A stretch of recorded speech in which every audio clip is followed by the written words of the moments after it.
구약성경 욥기 8장 1절에서 9절까지 우리 한 목소리로 함께 봉독하겠습니다.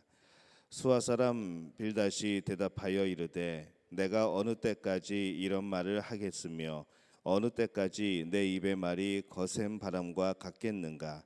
하나님이 어찌 정의를 굽게 하시겠으며 전능하시니가 어찌 공의를 굽게 하시겠는가.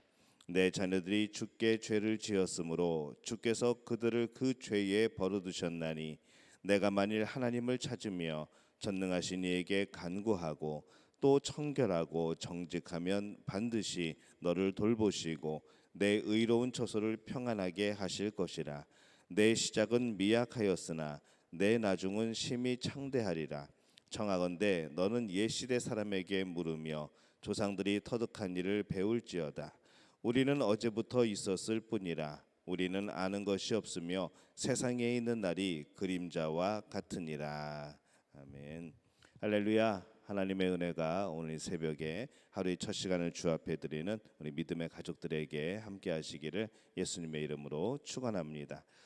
오늘 말씀에서 이 욥의 친구 빌닷이 욥의 고난이 바로 욥의 죄 때문이다, 그렇게 주장을 하고 있는 것이죠. 그래서 욥이 그 죄를 회개하면은 회복될 수 있다고 그렇게 지금 주장을 하고 있는 겁니다. 그래서 욥이 그 죄를 찾아야 되고 회개해야 되고 도대체 무슨 잘못이 있는 건지 하나님 앞에서 무슨 범죄를 한 것인지 그것을 잘 생각해 보라는 그런 권유이기도 합니다. 그러나 과연 그의 주장이 맞을까요? 어떤 분은 고난이 생기면은 가장 먼저 드는 생각이 내가 혹시 뭐 잘못한 것이 있나? 내가 하나님 앞에 범죄한 것이 있나? 그렇게 생각을 하고 그럽니다. 아이들이 말로 해서 듣지 않을 때 우리가 회초리를 한 대 때리면은 그때서야 잘못했다고 그렇게 말을 하고 또 고치는 것을 볼 수가 있죠. 마치 그것처럼 생각을 하는 것이죠. 그런 차원에서 혹시 하나님이 자신의 잘못을 책망하기 위해서 이런 고난이 왔을 수 있다는 그런 생각을 하는 겁니다. 그러나 어떤 면에서는 맞는 말이고 어떤 면에서는 맞지 않는 말이 되는 것이죠. 왜냐하면 항상 그런 것이 아니라는 겁니다. 그것을 우리가 보편적으로 일반화시킬 수는 없다는 것이죠. 그렇게 생각해 보는 것은 참 유익되기는 합니다. 하지만은 꼭 그렇다고 우리가 이렇게 강박관념을 가지거나 죄책감을 가질 그런 필요는 없다는 겁니다. 잘못이 있을 때에 고난을 통해서 우리가 깨달을 수 있다면 참 그것은 행복한 일입니다. 우리는 그것 또한 하나님의 은혜라고 부르는 것이죠. 그러나 이 고난에 죄의식까지 덮여져서 이 고난이 가중된다고 한다면은 그것은 더 좋은 것이 아니게 됩니다.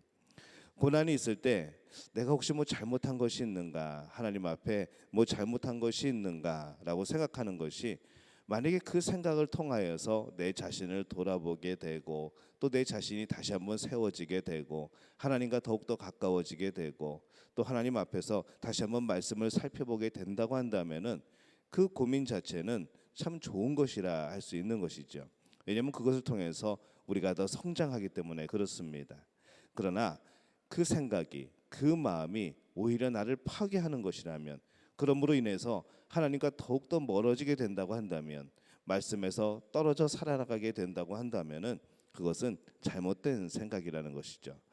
우리에게 죄가 있을 때 하나님은 우리를 여러 가지 방법으로 이렇게 깨닫게 하시기도 합니다. 그렇게 여러 가지 일들을 겪고 나서야 그때서야 우리는 우리의 잘못을 고치기도 하죠. 이 고난을 통해서도 믿음이 또 그 신앙이 세워진다고 한다면은 참 그것은 좋은 일입니다. 하지만 그것이 모두 다 그렇게 일반화시킬 수는 없다는 겁니다. 우리는 고쳐야 되는 참 많은 것들이 있습니다. 우리에게 모난 많은 부분들이 있죠. 그것을 바로 하나님의 말씀으로 또 기도로 또 성령의 역사로 우리가 예수님의 성품을 닮아감으로 인하여서 우리는 그것이 고쳐지고 다듬어져야 되는 겁니다. 여전히 악하여서 그것을 바로 고치기가 참 힘듭니다. 그래서 하나님이 우리를 바로잡기 위해서 고난으로 책망하실 때가 또 있는 것이죠. 만약에 고난으로 책망을 받는다고 한다면은 그것은 여전히 하나님 안에 있는 것이고 하나님이 손을 대시는 것이고 우리는 하나님의 우리를 사랑하시는, 우리를 다듬으려고 하시는 바로 그 목적을 알게 되고 깨닫게 되는 겁니다. 그렇다고 한다면은 그것은 은혜이고 참 감사한 일입니다. 이 하나님은 우리의 모든 죄에 대해서 그렇다고 해서 또 모든 것을 또 고난으로 이렇게 책망하시는 분은 아닙니다.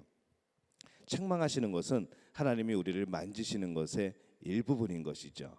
이 고난만이 하나님이 우리를 만지시는 것이라 할 수는 없습니다. 하나님의 위로도 있고 하나님의 평안 주시는 마음도 있고 여러 가지 돕는 자를 보내실 수도 있고 정말로 놀라운 일들을 통하여서 그 여러 가지 고난들이 해결될 수도 있는 것이죠. 그렇기 때문에 이 고난이 죄의 이유에서 비롯된 것이라라고 100% 생각하는 것은 분명히 우리 신앙생활에 큰 도움은 되지 않습니다. 모든 것을 책망으로 생각하고 이 신앙생활이 두려움이 되고 괴로움이 되면은 어떻게 신앙생활을 하겠습니까?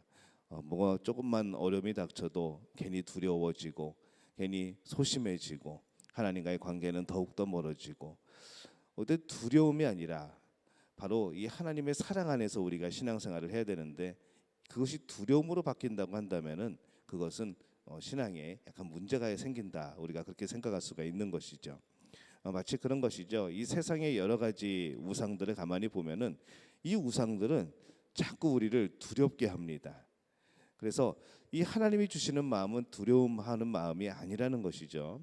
이 세상의 우상들은 두려움을 자꾸 줍니다. 너 이거 안 하면은 우리 한국말로 동티난다고 하죠. 이제 해코지한다고 말을 하는 겁니다. 그 우상이 우리가 말할 때는 그 사탄이 해코지한다. 그렇게 우리는 말하는 것이죠. 그래서 그 두려움 때문에 내가 해코지를 당하지 않기 위해서 우리는 우상을 섬기고 뭐 거기에 뭐 절을 하기도 하고 음식을 차려놓기도 하고 뭐 그렇게 살아가는 것이죠. 그 모든 일의 근본이 무엇인가 하면 두려움이라는 겁니다. 두려움. 근데 우리가 하나님에 대해서 우리가 그 두려움을 이야기할 때는 그냥 두려움이 아니고 우리는 경외함이라 그렇게 말씀을 드렸습니다. 하나님을 공경하고 존경하는 것이죠. 그 안에서 나타나는 두려움입니다. 하나님의 위대하심에 대한 두려움. 어떤 나에게 오는 해코지에 대한 두려움이 아니라 하나님의 위대하심에 대한 너무나도 크고 너무나도 깊고 너무나도 높은 이 하나님의 지혜 또 하나님의 능력 이런 것에 대한 그 존경하는 그런 놀라움이라는 것이죠. 그것이 바로 우리가 하나님을 섬기는 모습과 이 세상의 여러 가지 우상들이 우리에게 주는 두려움과의 다른 점이 바로 그러한 겁니다. 그래서 이 하나님을 섬기는 것이 두려움이 되면 안 되고 괴로움이 되면 안 됩니다.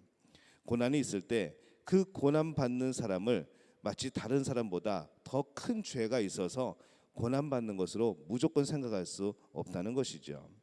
만약에 그렇게 생각을 한다고 한다면은 우리는 신방 가서 한번 잘 생각해봐. 무슨 큰 죄가 저질렀는지 기억 안 나? 한번 생각해봐봐. 계속 이렇게 말을 하게 됩니다. 은연중에 그런 것을 풍기는 것이죠. 그러면 그것이 위로가 되겠습니까? 가뜩이나 힘든데, 가뜩이나 어려운데 그게 위로가 되겠습니까? 혹 죄가 있다면은 그 사람 스스로가 깨달아야 하는 것이죠.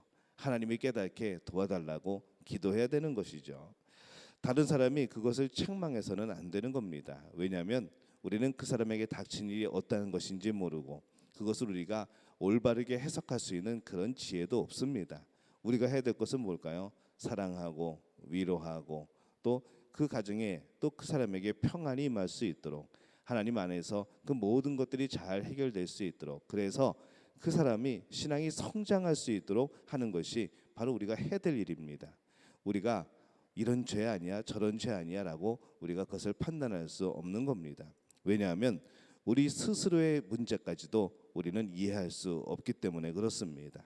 정말 우리가 믿고 살아야 되는 것은 무엇인가 하면은 우리가 어떤 상황에 처했다고 할지라도 어떤 일을 겪는다고 할지라도 우리가 하나님 안에서 살아가는 한 내가 그 믿음을 유지하고 있는 한 그 모든 것은 합력하여 선을 이룬다는 겁니다.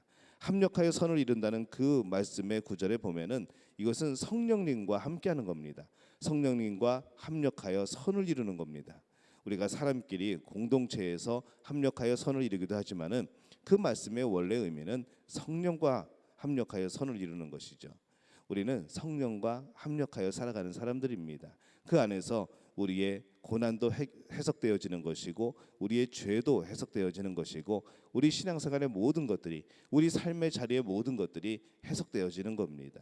그래서 이 하나님과 늘 가까이 하는 것, 하나님 안에 살아가는 것이 참 중요한 것이죠. 이 고난도 자체도 힘드는데 책망해서 그 고난에다가 죄책감까지 곁들여지면은 그건 더욱더 힘들어지는 겁니다. 고난 중에 이 죄책감이라는 이 근심까지 덧붙여지지 않도록, 또 찾아가서 덧붙이지 않도록 그렇게 행하는 우리 믿음의 가족들이 되시기를 바랍니다. 이 고난 중에서 자신의 죄를 살펴보는 것은 참 좋은 일입니다. 내 자신을 돌아보게 되는 것이죠. 하나님 앞에서 내 자신의 모습이 어땠던가 늘 돌아보는 그런 자세는 필요합니다. 그러나 그것이 근심이 되지 않도록 해야 되는 것이죠. 고난 중에 자신의 죄를 깨달을 수 있다면 그것은 은혜이고 기쁨인 겁니다. 오늘 이 말씀에서 이 빌닷처럼 고난 중에 죄의식을 강요해서는 안 되는 것이죠. 지금 이 빌닷은 욥의 죄의식을 강요하고 있습니다. 너 무슨 죄를 지은 거 아니야? 빨리 회개하고 돌아와. 분명히 무슨 죄가 있을 거야. 계속 이렇게 말하는 것이죠. 그래서 우리가 이 오늘 나오는 말씀 중에 우리가 잘 아는 말씀이 있죠. 내 시작은 미약하였으나 내 나중은 심히 창대하리라. 물론 하나님이 이렇게 하시면은 이렇게 이루어질 겁니다. 아무리 미약할지라도 하나님이 함께 하시면 창대해지겠죠. 이것을 하나님이 말씀하셨으면은 참 좋았겠는데 빌닷이 이런 말을 합니다. 근데 빌닷이 욥에게 말하는 모든 구절의 상황을 보게 될 때에 이 내 시작은 미약하였으나 내 나중은 심히 창대하리라, 이것을 정말로 100% 올바르다라고 우리가 해석할 수는 없게 되는 것이죠. 그래서 우리가 이 구절을 사용할 때도 참 조심할 필요가 있습니다. 이 하나님의 인도하심은 풍성한 것이고 좋은 길입니다. 그렇기 때문에 우리는 이 고난을 대할 때에도 편파적이고 그런 좁은 생각이 아니라 좋으신 하나님이 그 고난을 통해서 어떻게 나를 좋은 길로 인도하시는지 그것을 우리는 봐야 되는 것이죠. 지혜로우신 하나님이 그 고난을 통해서 우리에게 어떤 좋은 것을 주시려는지 이것을 생각해 보아야 됩니다. 그것이 바로 지혜라는 겁니다. 고난은 먹기에 쓴 약과 같습니다. 고난이라는 것은 좋은 보약이 부작용이 생기지 않도록 하는 바로 그런 것이죠. 지금은 쓰지만 나의 몸에 좋은 것이 되기 때문에 인내하며 우리가 그 고난조차도 하나님이 주신 은혜로 해석을 하고 또 그 고난을 잘 이겨나가게 될 때에 늘 기도하며 하나님께 간구하며 그렇게 그것을 이겨나가게 될 때에 바로 우리의 삶은 더욱더 굳건한 믿음의 삶, 더욱더 하나님이 주시는 그런 세워지는 그런 삶이 될 줄로 믿습니다. 오늘 여러분 어떠한 고난을 겪고 계십니까? 혹시 그 고난이 내 죄 때문이라 생각이 드십니까? 어쩌면 그럴 수도 있습니다. 하지만 전부 다 그렇지는 않은 것이죠. 하나님과 더욱더 가까워진다면, 이 고난으로 인해서 내가 하나님 곁에서 살아갈 수 있다면, 그 고난을 통하여서, 이 어려움을 통하여서 내가 하나님께 더욱더 간구할 수 있다면, 그런 마음이 있다면 우리는 여전히 하나님의 사랑 속에서, 하나님의 손길 안에서 오늘도 그렇게 살아가고 있는 겁니다. 여러분, 그런 삶을 사시기를 바랍니다. 오늘 여전히 우리는 하나님 안에서 하나님이 주시는 것으로 또 하나님이 이루시는 것으로 살아가는 줄로 믿습니다. 이 복을 누리는 우리 믿음의 가족들이 되어주시기를 예수님의 이름으로 축원합니다. 제가 기도하겠습니다.